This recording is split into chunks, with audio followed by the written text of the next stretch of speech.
så skal I prøve at lade den lille kalv lære hegnet at kende.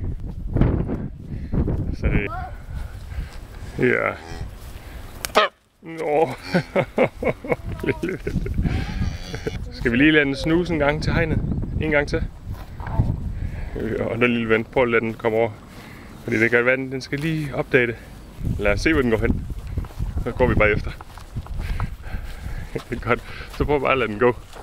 Så bare sørg for, at den ikke løber på den anden side af hegnet. Ja, det er godt. Det er rigtig godt. Den er lige ved at kigge. Prøv at se. Ja. Det var godt. Der lærte den det. Det tror jeg også. Der lærte den det simpelthen. Ja, hvad har vi så her? Ja.